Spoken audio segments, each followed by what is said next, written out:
நேர்களே, Iran Israel போர் நிறுத்தம் என்று சொல்லப்பட்டாலும் அது இன்னும் யுத்தத்துக்குள் நுழைவதற்கான அதிகமான சாத்தியக்கூறுகள் இருக்கின்றது. இஸ்ரேல் அதை ஏற்றுக்கொண்டிருக்கின்றது. தாக்குதல் நாங்கள் ஒரு ஒரு பயங்கரமான தாக்குதல் ஒன்றுக்கு ரெடியாகின்றோம் என்று காட்ஸ் தெரிவித்திருக்கின்றார்.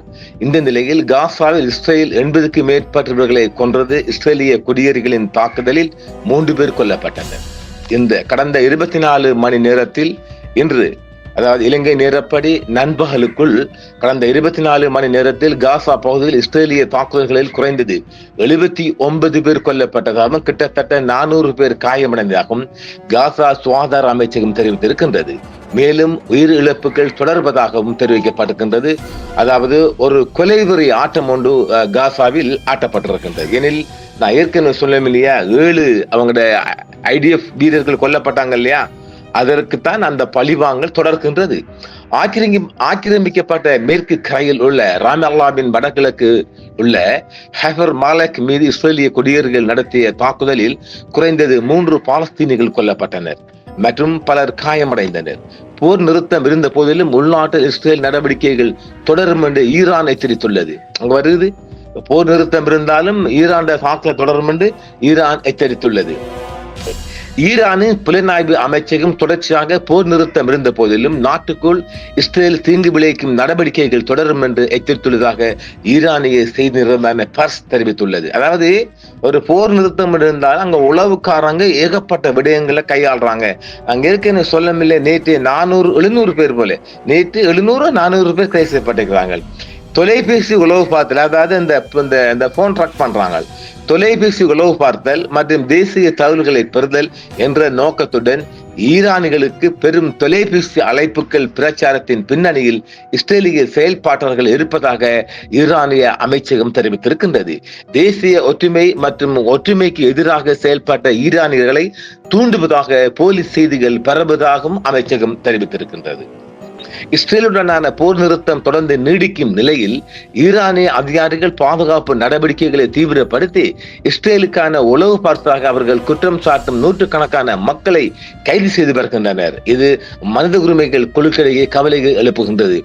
அதாவது ஈரானுக்குள் தொடர்ந்து எல்லா பகுதியிலும் ஒரு தொடர் வேட்டை நாம தான் ஆரம்பிச்சுட்டோம். பெஸ்டாவே அந்த தொடர் வேட்டை தொடர்கின்றது. இந்த மனித உரிமைகள் அமைப்புகள் எல்லாம் கொஞ்சம் கவலை தெரிவிக்கிறாங்க. அவங்க சந்தேகப்பட்டா சுட்டு போட்டு பாய்க்க வேண்டியதுதான். இஸ்ரேலிய படுகொலைக்கு பிறகு ஈரானில் குட்ஸ் படை தலைவர் தெஹ்ரானில் மீண்டும் தோன்றுகின்றார்.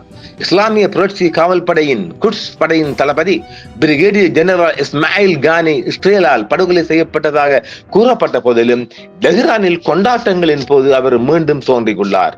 இந்த ஈரான்ல நடக்கிற கொண்டாட்டம், அந்த சந்தோஷ கொண்டாட்டம் இருக்கு இல்லையா, இதனால இஸ்ரேலால சகிக்க முடியல. அதனால்தான் அந்த கோபத்தை கொண்டு காசாவெல்லாம் கொண்டு கொட்டுறான்.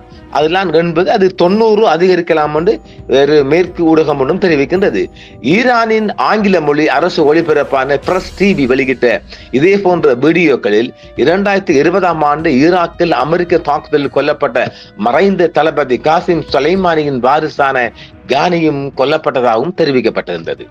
ஆனால் ஜூன் 13 அன்று ஈரானின் மீது தாக்குதல் நடத்திய போது ஈரானின் மிக மூத்த இராணுவ தலைவர்களை குறிவைத்து தொடர்ச்சியான படுகொலைகளின் போது கானியை கொன்றதாக இஸ்ரேல் கூறியது. முன்னதாக 2024இல் லெபனானில் இஸ்ரேலிய தாக்குதலின் போது ஹிஸ்புல்லா அதிகாரியுடன் கானி கொல்லப்பட்டதாகவும் தெரிவிக்கப்பட்டிருந்தது. ஹமாஸ் உதவியை கைப்பற்றுவதை தடுக்கும் திட்டத்தை காட்டுமாறு நெதன்யாகு காட்ஸ் இஸ்ரேலிய ராணுவத்துக்கு அறிவுறுத்துகிறார். அதாவது இவங்க கொடுக்கிற உணவுப் பொருட்கள் இந்த ஹமாஸ் படைக்கு போய் சேருவதாக தான் இஸ்ரேல் சந்தேகிக்கப்பட்டுதான் இந்த உணவுப் பொருட்கள் போறதை தடை செய்கிறான். அது இப்ப அந்த செய்தி வழியா இருக்குது.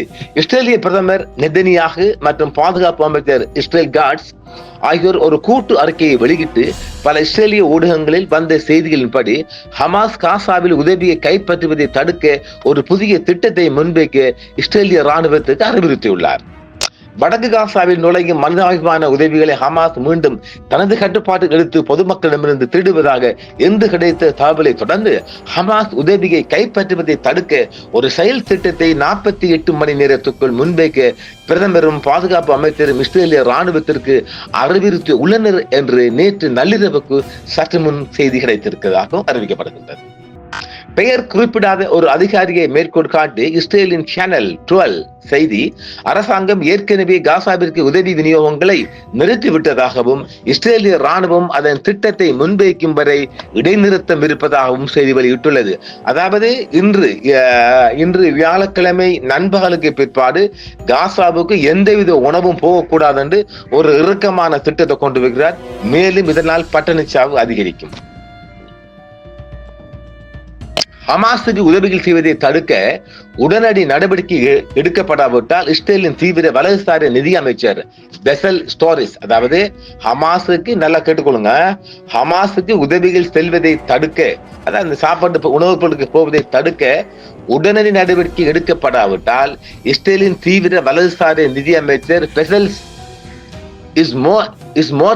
அரசாங்கத்தை விட்டு விளைவுதாக அச்சுறுத்தியதாக தி டைம்ஸ் ஆஃப் இஸ்ரேல் மற்றும் ஜெருசலம் போஸ்ட் செய்தி வெளியிட்டுள்ளது. அதாவது உடனடியாக நீங்க இந்த உணவு போறத, ஹமாஸுக்கு போவத, ஹாசா மக்களுக்கு போவத நீங்க உடனடி இமிடியட்லி நீங்க செய்யலை என்றால் அங்க வலதுசாரி ஒன்று அவங்களோட அமைச்சில இருக்கு, இவங்க மைனாரிட்டி கவர்மெண்ட் தானே, ரம்ஸ் இந்த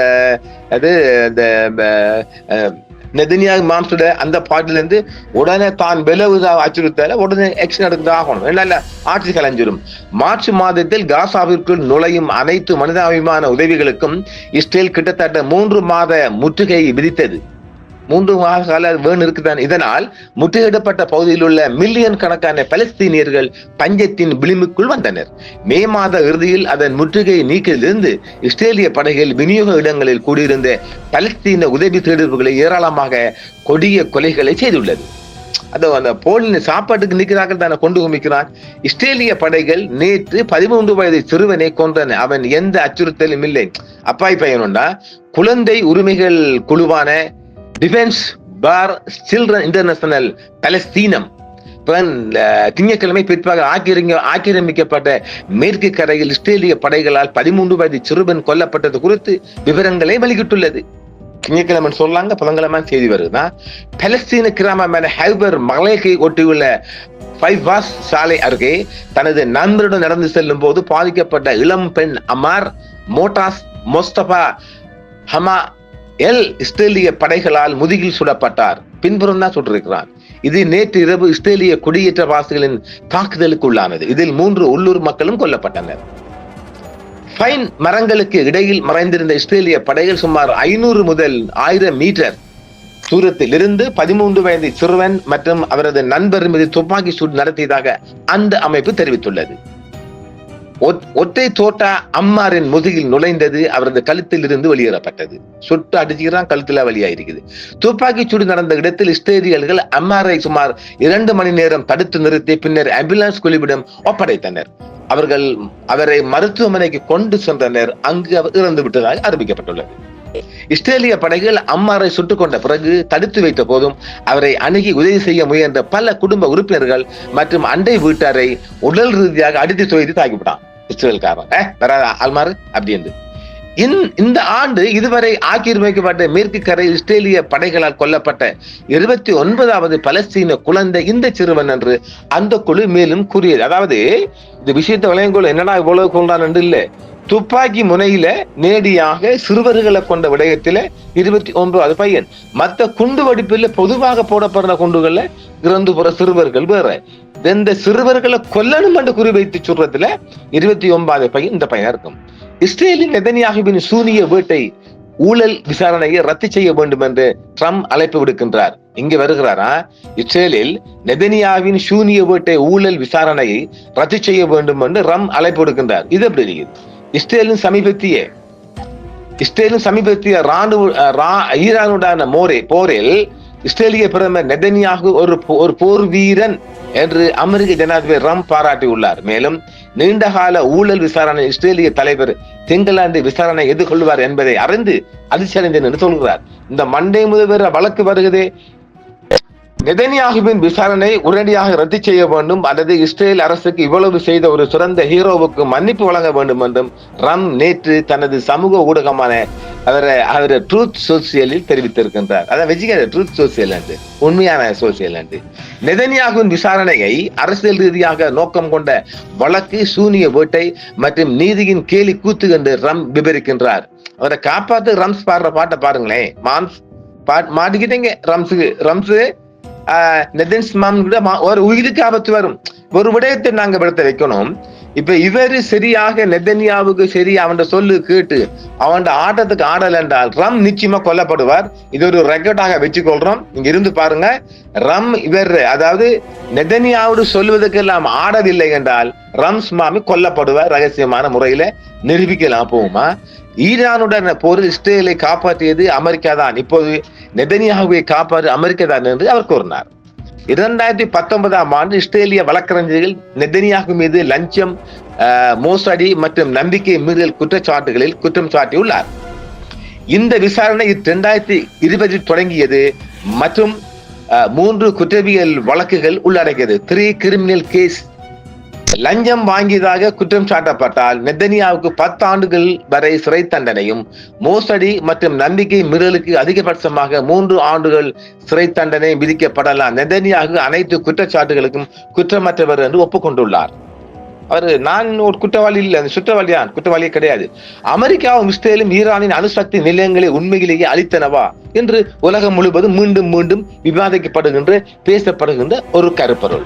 ஈரான் மீதான தாக்குதல்கள் அதன் அணுசக்தி திட்டத்தை அளித்ததாக அமெரிக்க ஜனாதிபதி ட்ரம்ப் மற்றும் இஸ்ரேலிய பிரதமர் நெதன்யாகுவின் கூற்றுக்கள் மீது கசிந்த உளவுத்துறை அறிக்கை சந்தேகத்தை எழுப்பியுள்ளது என்று உலக பரப்பில் நேற்றும் இன்றும் இது பேசுபொருளாக மாறி வருகின்றது.